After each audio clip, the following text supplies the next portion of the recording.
Trop de séries télé, pas assez de temps pour les regarder, Tête de série vous aide à trier. You gotta take her, okay? Go. No. It's about 2 miles north. You said someone's gonna meet us. All right, go with mommy. What about... No, it's all right. You go. Go, run! You got her! Série phénomène du printemps aux États-Unis, The Handmaid's Tale, La Servante écarlate arrive en France sur OCS Max.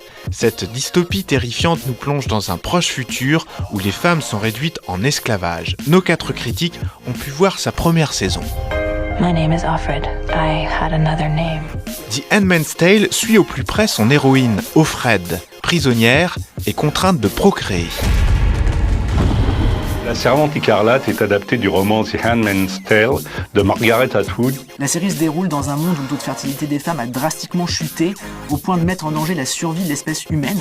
Donc face à cette alternative terrifiante, un groupe de religieux extrémistes ont trouvé une solution, prendre le pouvoir et réduire les femmes fertiles en esclavage. Le but, c'est pas de montrer l'humanité tout entière, mais de rester concentré sur Offred, interprétée par Elisabeth Moss, la suivre au quotidien et la caméra va être très près d'elle pour ausculter sa souffrance, pour aller en elle littéralement, puisqu'on entend aussi ses pensées. Donc cette jeune femme, authentifiée fertile dans un monde où la natalité a chuté et qui se retrouve donc au service d'un couple de dominants, réduite à servir d'utérus sur pattes, violée rituellement par le maître de maison dans l'espoir qu'elle donne un bébé à ce foyer.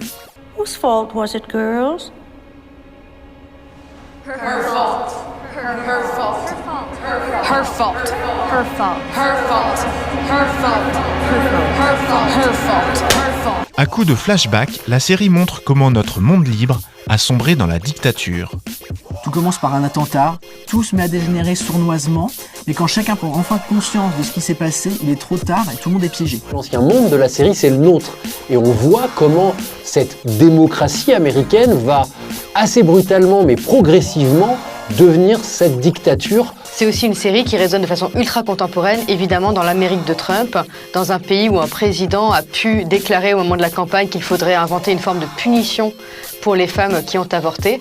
Elle rappelle beaucoup de situations que nous vivons actuellement, la guerre contre le terrorisme, les catastrophes chimiques et une sorte d'état d'urgence qui justifie toutes les atteintes aux droits fondamentaux. They do that really well.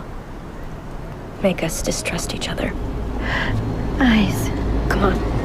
Just keep walking. Offred survit dans l'espoir de retrouver sa famille. Son combat rappelle celui de nombreuses femmes autour du monde. C'est un monde où les femmes sont réduites au silence.